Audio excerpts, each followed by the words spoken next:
been such a delay with getting week 7 out. A lot of things have happened this week. I started spotting a little bit of like pinkish tinged discharge per se last Monday, and so I contacted my midwife and I had an ultrasound done and everything was fine, the heartbeat was there, and they actually found out that I was only 6 days, 6 weeks, 6 days along, and at that time I believe I was like 7 weeks, 4 days based on conception. So I don't know, I'm 5 days behind, so I'm kind of combining this week as my 7 and 8 week pregnancy vlog, just so it's easier for me to keep track. I'm 8 weeks today according to what they decided my due date, which is November 22nd.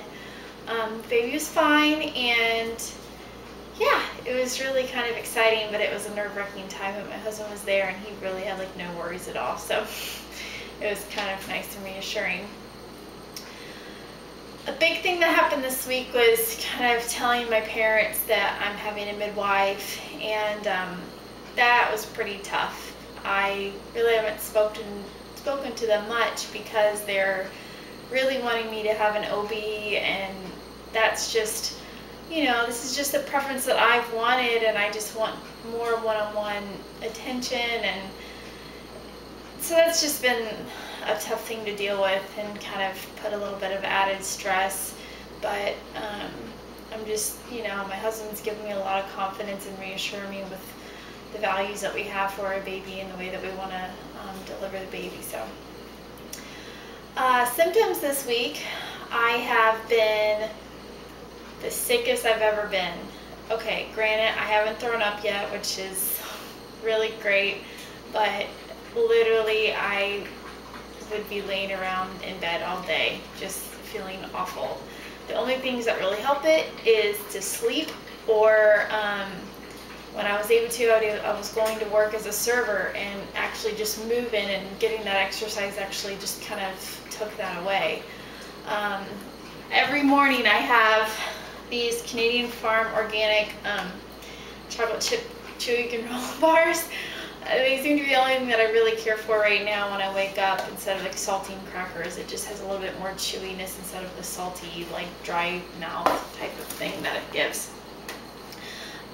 Some other things that have been going on, I'm not spotting anymore at all, not even the brown, so I assume all that stuff was implantation bleeding.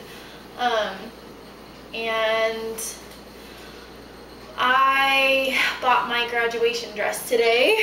I graduate in 3 weeks, so I figured I shouldn't be showing much in 3 weeks. I wanted to show a few more things that I'm taking. My midwife recommended me taking Juice Plus, so I'm taking this every day, and she showed me some research studies that showed that Juice Plus, when you take it for the majority of your pregnancy, research studies show that there's significant decrease in developing gestational diabetes and preeclampsia, which I really want to try to avoid at all costs and do whatever I can on my part. I was recommended to take some DHA, so I'm taking this prenatal DHA. It's supposed to help with like brain and neural function and heart development, so I'm taking that. And then also what I'm using, which is kind of unique, but it's neat, it's this line called Belly Pregnancy, and it's the only line approved by the FDA that they've done some tetralogy screening, and every single ingredient inside of this is shown to produce no birth defects. So because everything that you put on your skin, it somehow will always get into your bloodstream, and so this is just a safe way to kind of know that you're putting products that are not going to harm the baby. I bought some, this is an exfoliator, and then this is a facial wash that I got, and then I also got just regular body wash and some lotion. So I wish there was like deodorant or something like that too. That would be good. Other than that, being really tired, literally sleeping 12 hours at a time, and being sick all the time. And finally yesterday it let up a little bit, so I was able to actually vacuum and clean around the house, which is like a first since, I don't even know, 3 weeks that I've actually been able to vacuum. So that was good. But yeah, sorry for the delay. And I'll most likely be posting now on Tuesdays because that's going to be when the week starts. So yeah, so if you have any questions, feel free to ask. Okay, thanks. Bye.